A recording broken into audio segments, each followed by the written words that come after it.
Bonjour à tous, heureuse de vous retrouver. Bienvenue dans ce nouveau journal de la rédaction. En voici les titres. Message envoyé aux politiques, le vote blanc n'est toujours pas un suffrage exprimé. Il est souvent largement oublié dans l'analyse du scrutin. Ses partisans tentent toujours de faire reconnaître la valeur de ce geste électoral. Nous recevons ce matin leur porte-parole. Ce sont un peu les oubliés de nos scrutins électoraux et pourtant ils se déplacent aux urnes, sauf que leur choix ne se porte sur aucun candidat.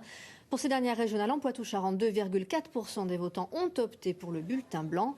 Magali Delamour, bonjour. Bonjour. Vous êtes porte-parole des citoyens du vote blanc. D'abord, petit rappel, comment voter blanc ?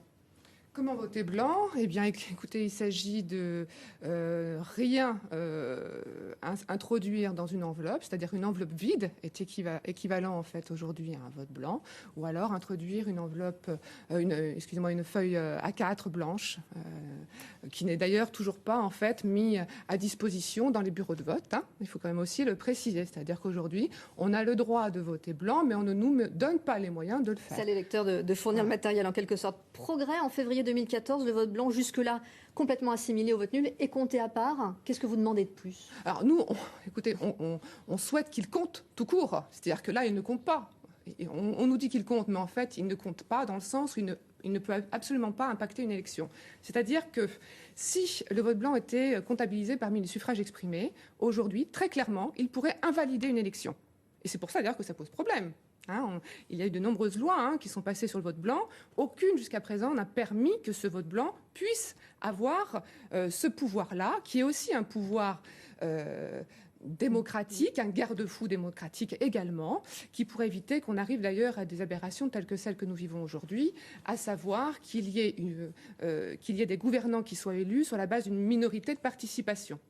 Pour vous, c'est un outil pour lutter contre l'abstention ? Tout à fait, entièrement. Dans la mesure où le vote blanc aujourd'hui n'est pas comptabilisé, si vous voulez, parmi les suffrages exprimés, donc dans la mesure où il ne sert à rien, il faut dire ce qu'il y a, eh bien, il y a un tas de personnes qui ne se déplacent pas pour aller voter blanc, alors qu'ils le feraient si celui-ci comptait vraiment et pouvait avoir un véritable pouvoir au même titre que les scores d'autres partis. Ça, on viendrait à souligner ce problème justement de représentativité politique.